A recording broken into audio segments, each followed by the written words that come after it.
Aaron, you told Matt some great stories yesterday about Mike. What's the one thing that you'll kind of always think about when you think about him? There's a lot of things.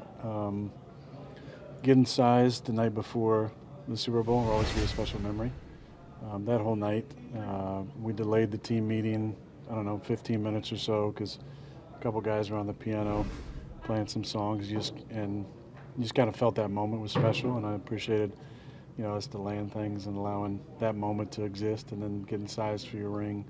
Just the confidence that we had, and what that kind of statement meant was always really special. You know, Mike and I started meeting Thursdays after practice for many, many years. But like in 2009 or 10, I think it was. And those were always fun. Those could go 30 minutes or 4 hours. Just start getting into story time. And it just bonded us, I think, over the years, those conversations, and I always appreciated that. I have a lot of gratitude for the off seasons that we went through. Now it was long. It was obviously the rules are a little bit different, but that helped me become a better player, and I'll always be really thankful for that time, and especially those early off seasons. You and he both talked about how you've communicated recently. When did y'all start kind of, rejuvenating that relationship to start communicating a little bit more, or did that happen? Well, we're both busy people with our schedules, and obviously he has a lot of family commitments during the off season. But we've always kind of been in touch a little bit more, I'd say, the last year or so.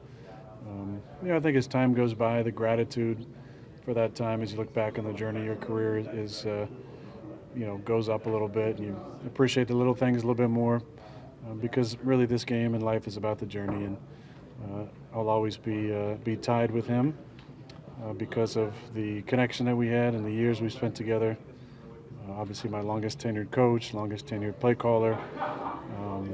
Thankful for those years, and thankful maybe a little bit more as the years go by. You spent 13 years with someone. That's a long time with anyone. Talk about the gratitude. Was the gratitude when you're so close to the person maybe harder to see when that relationship ended than it is now with the benefit of hindsight?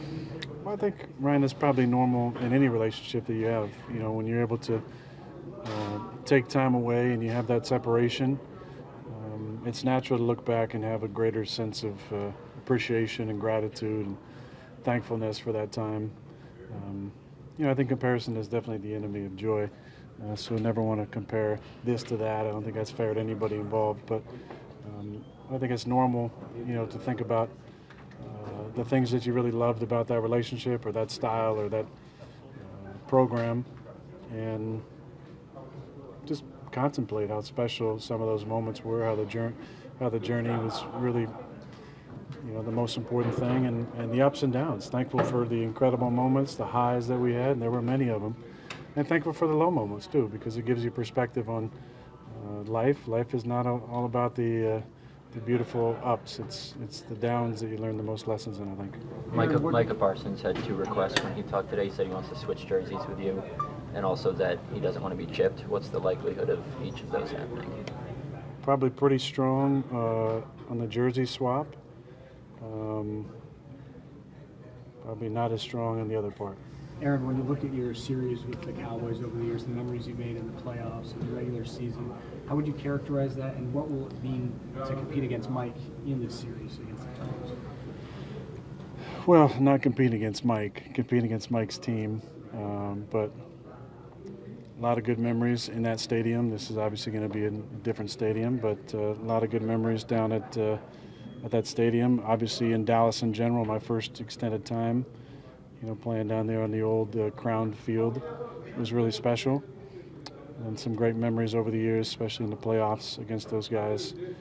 Even a great memory when I wasn't playing. We were down 26-3 at halftime, and Flenny led us back on an incredible comeback. I remember the celebration in the locker room, especially the late Kevin Green dancing. There's a great gif of that somewhere, I'm sure, that was a special moment for us. But, I grew up a huge fan of the league, and Niners-Cowboys was a big-time rivalry, so I obviously grew up a Niner fan. And then as a lot of my favorite players transitioned, Green Bay and Dallas had a great rivalry over the years, and it's fun to still be a part of this and to have some great memories against that team over the years. How many defensive players in the league can do what Parsons does in terms of from a couple different spots and still be as effective at each one? I don't know if there's anybody. I think Dan does a great job of using him. They have a lot of different personnel packages. He's on the line of scrimmage in some of them. He's off the ball, drops some coverage. But he's got a lot of things that you just can't coach. I mean, you can emphasize, but the effort that he plays with is incredible. And he's made some incredible effort plays where he's way out of the play. There's the play against the Lions. He's way out of the play on the backside, and he runs the guy down and stops him on the one. And the next play, they get a fumble and kind of turn that game around where they could have been behind after that play. And instead they're getting the ball there, and it's a whole different ball game because he never gave up on the play and tackled the guy inside the 1 yard line. And there's been multiple high effort plays by him. I remember watching a little bit of the Hard Knocks that they had, and I liked his disposition. I liked how coachable that he was, and you knew he was going to be a player just by the way they were talking about him and the stuff you saw in practice. But he's definitely a one of one in this league. I don't know if there's anybody that's doing as many things as they're asking him to do. Mike shed a few tears this week in his press conference. Is that different than the old Mike that you knew? Would he have ever done that, or did he get emotional ever when he was around here? Oh, he definitely did. Yeah, Mike's Pittsburgh toughness and grit on the outside, and big soft teddy bear on the inside. And I think that's a great combination to have. But there were definitely some tears over the years, both in team settings and also some one-on-one settings. Him and I definitely shed some tears over the years together in conversations. Usually happy tears, I would say. But yeah, Mike's a big-hearted guy, and I'd like to see him let the emotions come out. What's the most memorable time that you guys maybe had some waterworks together? There were a lot of real private conversations that we had over the years that I just appreciated his honesty in some of those moments. We had a really memorable time in 2013 on Christmas, actually. I hit him up in the afternoon and said, hey, once things are winding down with the kids, I'd like to come over and have a conversation with you. And so I went over. I think he had a couple Iron Cities. I can't remember exactly. I might have had one just to, make him not drink alone, but I wasn't ever really an Iron City guy. But we had a long conversation about my desire to play in the following week against Chicago. And that was a really memorable conversation. Obviously, it's Christmas, and that has a whole, myriad of emotions it brings into it. But that time in that conversation is always one that stands out for me. Mike has said over the years, and he said again this week, that the exit didn't sit well with him. He said it left a dent in his family. I'm curious, how did the exit and the way that happened sit with you? Well, it happened on my birthday, for one, which was really strange. We came off a bad loss. I mean, we weren't a great team that year, but bad loss against a bad football team at home. Everybody was already down about that, a full house of people, trying to put on a birthday party for me, and that was a really strange night for sure. When something like that happens and it's so jarring, there's a state of shock that happens that I think kind of stuck with me for a while. I remember specifically there was a morning, one of the strangest parts about the whole thing was there was a morning like 7:30, and I'm coming in the stadium off the freeway, and I'm on Lombardi at Ridge, and I look over to the left and I see Mike in his truck. And it was a really weird feeling because it was one of the first times where it really, really sunk in, like, man, he's not the head coach anymore. I'm thankful for what Joe did. Joe brought him in to talk to the team after his firing. And I thought that was a special moment for him to have some closure and for us to be able to hear from him. I remember when Mike Sherman was fired after 2005, how strange that was to have him come in and address the team, but just how probably there was a therapeutic nature to that for all of us. But there was definitely shock and just like some numbness around it, just because things have been status quo forever. He'd been head coach, I'd been quarterback, and that all changed, in a matter of minutes, and it was a hard year on everybody. Aaron, looking at Detroit, we heard how you characterized some of the throws on Sunday. Now that you've looked at the film and Tom's looked at the film with you, how would you characterize your performance, and where does that rank in those in your career? I had a couple bad throws for sure. I think overall, there were a lot of positive plays. It wasn't the worst performance of my career, but there were a couple bad throws for sure. So you're so experienced at this and the psychology of sports, but I can't help but wonder if you're putting more on your plate, can you lead to being pressing, or maybe even that leads to a slump when you're trying to carry more during this period? No, I don't think so. I mean, I think I've done that as much as I can. I think as a leader, you got to try and make your teammates better and try and inspire them. And I don't feel like I've changed a whole lot of the way I've played. We just haven't made a lot of plays on offense. Aaron, you've talked in the last month or so, possibly doing more with your legs or whatever. I'm wondering if you've ever considered the opposite, doing less, considering who you got around you, doing less, doing things more just by the book. Anything to that? I think there's been more by the book this year than any year in my career, I would say, because we haven't had the veteran group on the outside to handle really the position switches like we've had in years past, where guys can play X, F, and Z and be interchangeable. So we've probably done a little bit less this year. I've played from the pocket, predominantly, I think, the last couple of years. There's been times, the last few weeks, where I've tried to extend plays a little bit more. Not necessarily prompted by yourself and some of the questions you've asked, but because we've needed it. I think I got to keep doing some of that stuff. There are obviously a couple runs in the game that help us out, but it all comes down to timing. If we're open on time, the ball comes out. If we're not open, I got to extend some plays, and that's where the mental awareness has to come in. Do I got to deal it, or can I extend plays and use my legs a little bit? Generally in mid-season, generally, good or bad, are you building upon as a team what you've done to this point, or are you rebooting week to week, and does that change given the circumstances now? I think there's a lot of resetting going on for sure. We don't have a lot to build on offensively. We haven't, put up a lot of points. Then last week I felt like we moved the ball pretty effectively, both in regular offense and some tempo offense. So that's good to build on, but situational football has hurt us all season. We've been, real average on third down and worse than that in the red zone, it feels like. And that's kept us from scoring points. And our defense has had some stretches where they played pretty good. They hold them to 15 points. We should win all those games. And it's come down to us executing in the red zone. And then third down, we've been a little bit better the last couple of weeks, but nowhere near good enough. So along those lines there, I'll go ahead, Jason. Going back to the offense, help me out with this, okay? If I'm completely wrong, please tell me. I will. Okay? I know you will. It's part of our chart.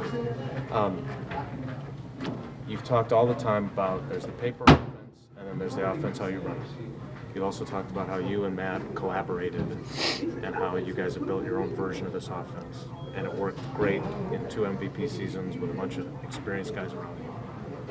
What would happen if you ran the offense exactly how Matt designed it? Like, it's designed for a guy who's not as good as you, right? This is the offense that's kind of like idiot-proof. And any quarterback can run it and be pretty productive if it's run just with the paint-by-numbers approach. What if Possibly. Is that fair or not? If I'm wrong, if anything I'm saying is wrong, tell me. I will. Keep going, and I'll tell you where you're wrong. So how about you take a 2-time, back-to-back, 4-time NFL MVP who's surrounded by a bunch of guys, whether they're veterans or young guys who don't quite know what they're doing, like Devontae and Jordy and everybody else, and you ran it by the book, and you saw what they could do. Explain to me why that's a bad idea. I think it has been by the book a bunch. I think that's where maybe you have the idea is a little bit off. It has been very by the book. I think the struggle has been how do we make it by the book but not robotic. When it's robotic, unless you have a perfect scheme that's paired up with a perfect defense for that scheme, it's not going to be open. So I think that's where the little details come in, where we're not trying to be robotic. Obviously, we're trying to run the plays by the book. We're not going way outside the offense. I'm not going way outside the offense unless we're in a 2-minute situation and there's something that I've seen that I'm calling that might be an ode to years past based on the looks that we're getting, but we're not going outside the offense. We're a little too robotic at times, I think, and then the details on some of the things aren't showing up consistently. Where, you know, there may be on paper route stems, and sometimes the robotic is going to work. You know, there were multiple plays in the game where if we do the robotic part of that, if we do the day one teaching, if we take the proper steps, we have a big play, but it's not showing up. So it's a fine line between the robotic schematics at times, which can scheme people open, and then the ability to leave room for instincts. Now, when you're playing with the Devontae Adams, you leave a lot of room for instincts because he's able to do a lot of things that other guys just can't do. When you don't have that, you obviously lean on the scheme, but you still have to understand the details, so we're not just out there going through the motions. We still have to leave room for the instinctual part of the game to kick in for some of our guys. So, you know, again, I don't know if there's an idea that we're going way outside the system. I don't think that's the case. I think we've been more by the book this year than we have been, you know, in any year that Matt's been here. So when you tell Pat that there's still a lot of mental mistakes, that totally makes sense because they're, whether it's Sammy who's new here or young guys, what else can you do to reduce them? Because we've heard you talk about how many there are, but they still seem to be the same number. If I knew, we wouldn't be talking about it. I mean, You know, I think it's the same. It's the same stuff, though. I mean, it's a lot of. Some of it is day one teaching. You know, it's day one install. Some of the stuff that we just need to, in the moment, be able to hearken back to those things, and then, you know, you almost want that to be robotic in those situations. Where if you have a 7-step cut, you can't cut at 5. You're not going to be open. So. It's about the details. It's about the preparation. It's about the details, and I don't have a great answer for you because we've been trying a lot of different things. To the coaches' credit, they've been trying a lot of different ways of teaching and installing and interaction and group discussions, and just has to come down to when we get in the fire, we got to make the right plays every single time because we're just not good enough right now to have those little tiny mistakes because it's taken us, you know, where big plays are possible. You know, if we're not on the right timing, we're not going to have any success doing those things. Along those lines, Aaron, it's you probably just answered some of this, but you know, you and Goody and Matt, even through training camp, talked about the offense to be a work in progress. Where have you seen progress over the last 3 months? Has there been, because from the way outside where I sit, there's been almost none. Obviously, you have a much different perspective than I have, though. Well, I think practice habits for one. I think we've seen better practice habits from some of the young guys.